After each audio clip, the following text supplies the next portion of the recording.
Live again and just talk about a couple of things. On one of my past videos, I got a comment, a viewer comment, after the video was over, so I couldn't respond to it in real time, even though I wish I could have. From a Wendy L. And Wendy asked me, how do we get the UN in here to give us a fair election? As we are miserably sitting here watching Bernie get cheated again. She says she signed a petition and tried to contact the UN, but hasn't gotten anywhere. And she asked if I had any suggestions. And to be honest, I'm not sure. We have a couple of problems with the whole UN thing. While we may be a member of the UN, in many ways we're not like a full member of the UN. For example, we never ratified the Geneva Accord back in World War II. We're not one of the countries that signed it, last I checked.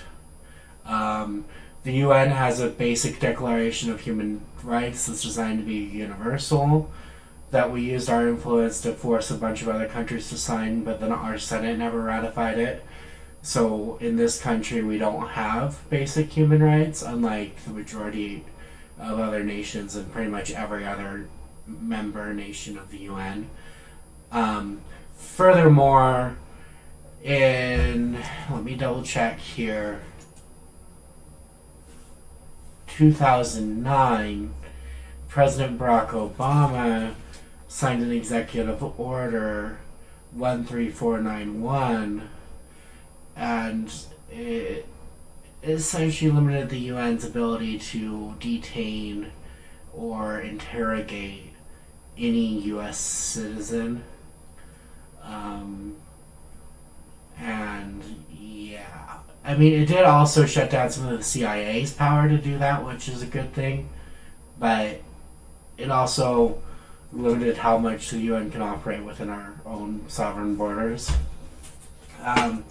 Furthermore, back in 2003, the American Service Members Protection Act, sometimes referred to as the Hague Invasion Act, was ratified.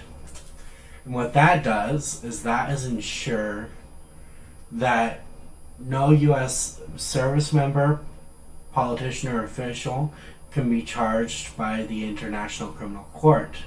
Because if they're charged or held, we, meaning our president, has the full power vested in them to invade the Hague and basically free whoever from prison, which would probably start World War III.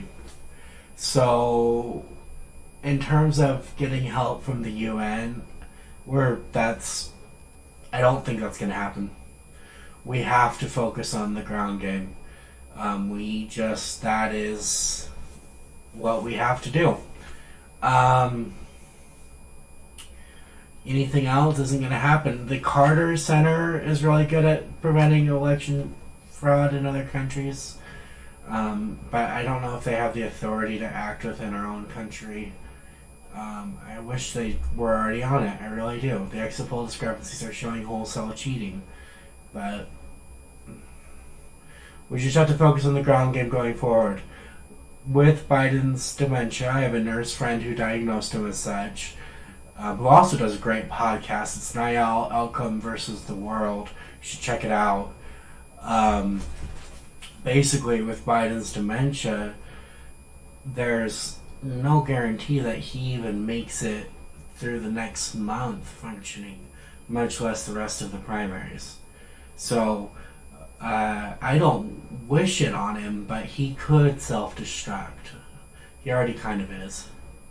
So that's a key consideration. We have to focus on the ground game, is my point. So I'm going to transition our screen over here to a couple of things, because I want to remind everyone that now is not the time for doom and gloom. They're trying to manufacture our apathy if we get doomy and gloomy, we let them win. And, well, we don't want to let them win, do we? So, let me get this pulled up real quick. BernieSanders.com/volunteer is the hub page.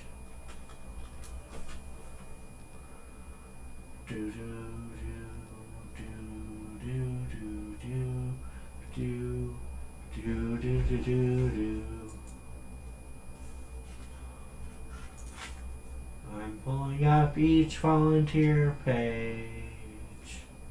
Sorry about everybody. So right now, at least in my state, I'm going to transition over here.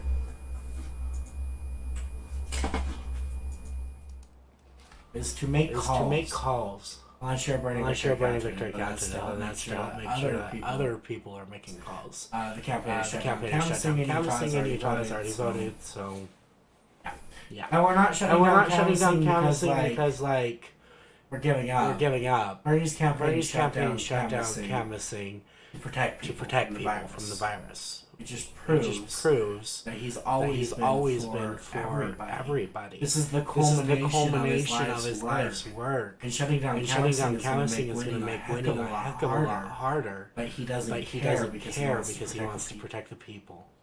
That's how good of a human he is.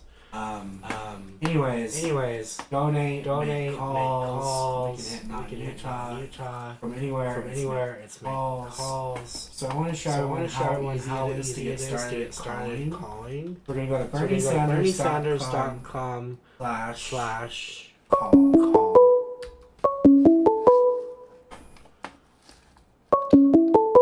And you'll see they want you to watch a training video. These training videos are usually 10 to 15 minutes. Totally worth the time. You just click on the state you need to call. And then number two, start making calls. Asks you for information, which I'm not going to put in live.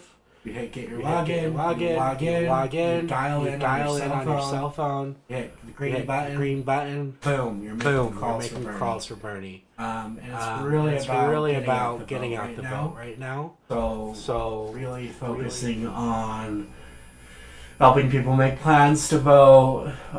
They've already mostly identified who's supporting Sanders, so it's really about turning out our base right now. So those are the two updates I wanted to share with everybody right now about the state of the race. Yes, Biden won. No, it's nowhere near over. The longer this goes on, the more states that postpone primaries because of the virus, the greater likelihood we have of, not that I want primaries to be postponed, don't take that the wrong way, but I do want people to be safe, and if postponing primaries is the way to keep people safe, which it is a way, then I'm okay with it. So, my point, Bernie can still win this thing. He's got a shot. It's not as clear of a shot as it was before the establishment consolidated around Biden, but he's still got a shot. And all our doom and gloom and let's Dem exit now and let's start a new party now, blah, blah, blah, blah, blah, that's misdirected energy. All that's going to do is ensure the establishment wins. We have to keep pushing. Like I've always said, if he's down in the polls, push hard. If he's up in the polls, push harder.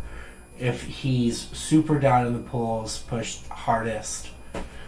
We just have to keep pushing. We can do this if we don't give up on the ground game. If enough people give up on the ground game, then we won't do this, and we need to do this. So that's what I was gonna say to y'all today. I also wanted to thank everybody who's been watching my live streams. I do plan on doing these more. I'm also working on building wolfoflightnews.com into a little bit more robust platform. We're currently working on getting some additional contributors to the platform, so it'll still be your source for my content, but if you want other perspectives, soon Wolf of Light News will be home to some other progressive leaning, left leaning perspectives. So, anyways, thank you all for watching. Please hit that subscribe button or that follow button, depending on what you're watching this from. And my dog is now in the frame. Everybody say hi to Biscuit, who is stretching, and he's gone.